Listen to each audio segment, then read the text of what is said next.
Bom dia, pessoal. Então, estamos aqui para fazer a nossa gloriosa revisão. Espero que vocês estejam bem.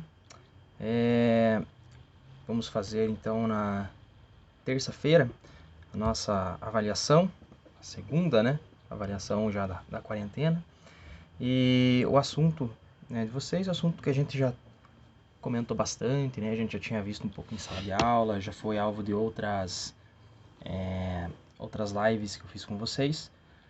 Faz referência à Revolução Russa, né? Então a gente viu que a Revolução Russa, né, ela vai ter alguns significados, né? Eu vi que alguns de vocês fizeram o vídeo que foi a tarefa da semana passada, outros não, né? Não mandaram até a data de hoje, né? E espero que vocês enviem o mais rápido possível, tá? Então, um dos principais significados, né, dessa revolução, como o próprio nome diz, é uma mudança, uma ruptura, uma transformação, né? Ele vai marcar o fim do czarismo e dos vestígios do antigo regime na Rússia, né? O que é o czarismo? O que é esse antigo regime? É aquele regime onde quem governava eram os reis, tinha um poder basicamente absoluto, né? Ele tinha poder total sobre a política, a economia, questão social, militar, né? Era o rei, no caso da Rússia, o czar, né? Que era o equivalente a rei. O termo czar vem de César, né?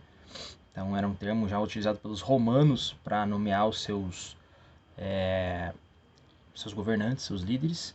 Então o czar, ele vai ser o todo-poderoso dentro da Rússia, né? Então essa revolução vai romper com essa ordem que durava na Rússia aí basicamente quase 1000 anos aí, em que o czar tinha as rédeas, né, do poder político, econômico e social na Rússia. E rompeu algo bem interessante com a questão socioeconômica, né? Então vai ser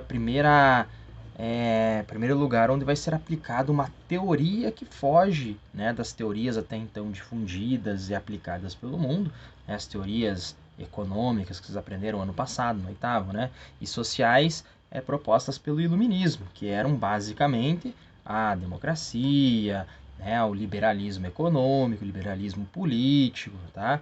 Todas aquelas ideias criadas durante o regime iluministas que foram aplicadas a partir da Revolução Norte-Americana, a partir da Revolução Francesa, eles passaram a ser um modelo a ser seguido, né? Então você vê que os países mais desenvolvidos do ponto de vista econômico e tecnológico, como era o caso dos Estados Unidos, como era o caso da Inglaterra, na época eles seguiam esses preceitos, né? Se não totalmente liberais, do ponto de vista econômico, isso era uma regra, basicamente, né? Para você, se você pegar os países ali do final do século XIX, início do século XX, os países mais desenvolvidos econômica e tecnologicamente eram economias de cunho liberal. O que quer dizer esse liberalismo, professor?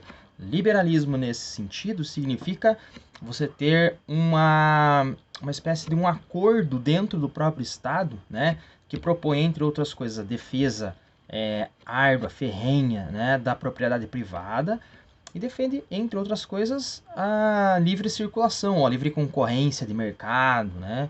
Então isso era um assunto tratado pelo próprio governo. O governo defendia o liberalismo, essas ideias liberais, né?